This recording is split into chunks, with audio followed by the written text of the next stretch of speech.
Hi, my name is Sue Garrett, and I want to talk to you about resurrection hope. What does it mean for us as Christians in a suffering world to say that we believe in the hope of the resurrection?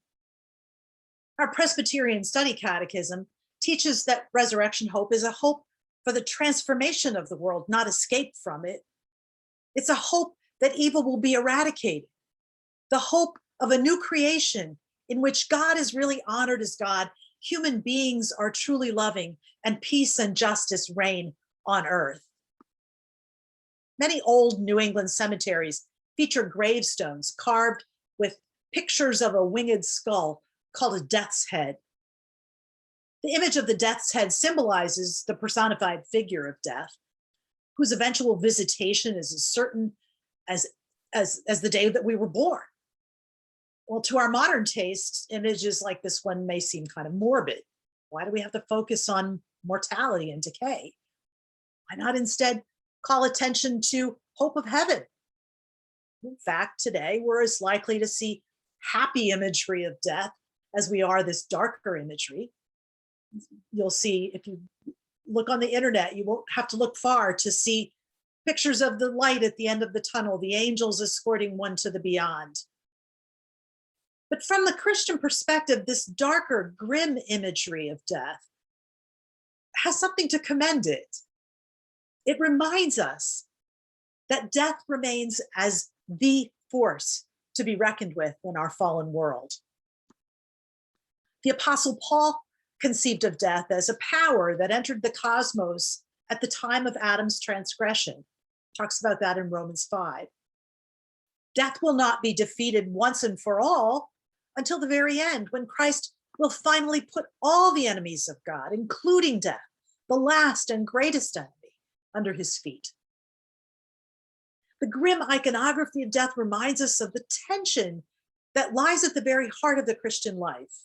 Tension because on the one hand, as believers, we trust that a glorious inheritance of eternal life and joyful fellowship with God awaits us. This confidence is what gives us great hope and great strength. But on the other hand, our hope remains just that, a hope for the future. And in the meantime, we suffer the pain and agonies of our human condition. We're subject to trials and sorrows too numerous, too varied, even to name. The grim iconography of death reminds us of what it means to be mortal, reminds us that our hope for the full joys of the heavenly realm is a hope that we hold in the face of death. The author of Hebrews wrote that Jesus too was flesh and blood. He shared our sufferings in order that through his own death, he might destroy the power of death and free all who live their lives in bondage to the fear of death. So the author is saying it's not death itself that holds people bondage, it's the fear of death that enslaves us. This fear of death is a universal part of the human condition. Mostly we repress this fear because otherwise we probably couldn't live our lives. We would be paralyzed with fear. But our habit of repressing the fear of death has a cost. When we pretend it isn't there, it can operate in insidious and harmful ways in our physical bodies and in our social bodies.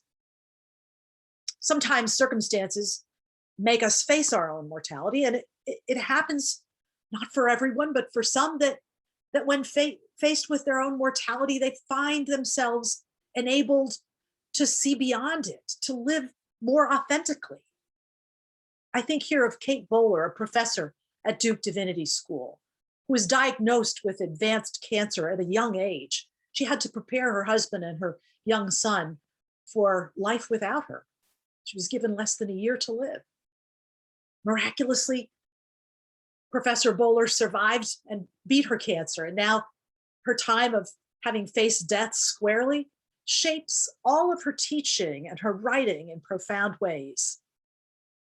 For all of us, confronting our own mortality and the mortality of those whom we love can free us up to live life more abundantly, more fearlessly, more joyfully, full of resurrection hope.